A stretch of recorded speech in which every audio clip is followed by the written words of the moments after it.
এবং আপনাদের প্রাইভেট ইউনিভার্সিটির যে ট্যাক্সের ইস্যুটা ছিল সেটার সমাধান আমি মোটামুটি করেছি।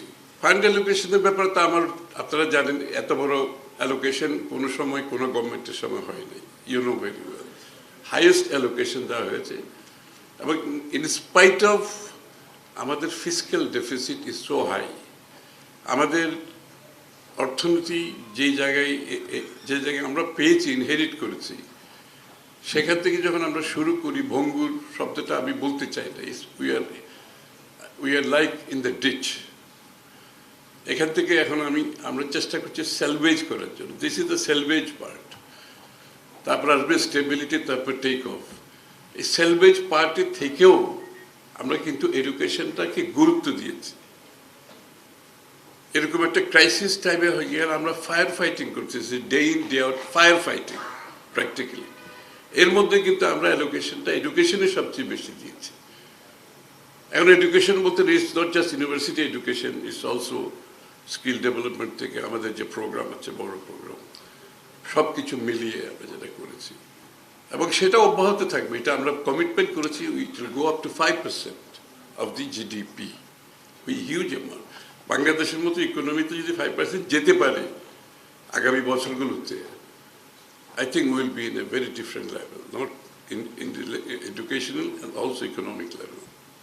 45 বছর ধরে কোটি মানুষের আস্থায় পাইপের বস আরএফএল পাইপ। সুতরাং ফান্ডিং এর বিষয়টা বোধহয় এখন আর খুব বেশি ডিসকাস করার নাই। এবং আপনাদের প্রাইভেট ইউনিভার্সিটির যে ট্যাক্সের ইস্যুটা ছিল সেটার সমাধান আমি মোটামুটি করেছি। I hope you have more money. যদি এক্সচেকারের খুব ক্ষতি হয়েছে, এই ক্রাইসিসের সময় এই কাজটা করতে হয়েছে, এটাকে আমাকে কনফ্রন্ট করতে হয়েছে যে আপনি এটা বলছেন এই সময়ে এই টাকা তো আমাদের দরকার আসলে।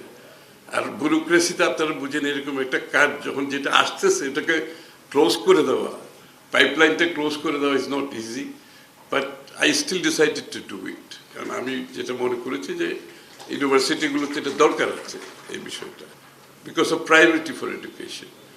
সুতরাং এটা কিন্তু নেক্সট ইয়ার গিয়ে আপনাদেরকে যে কয়েকটা কন্ডিশন দেওয়া হয়েছে, এটা যদি আপনারা মিট করতে পারেন, নেক্সট ইয়ার গিয়ে it is going to be zero tax on you, zero tax absolutely.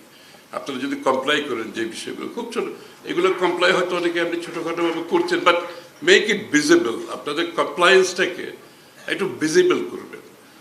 আমি অনেক সময় অনেকে অনেক কিছু করে, but it should be seen to be there. Doing is not enough, it should be seen to be there.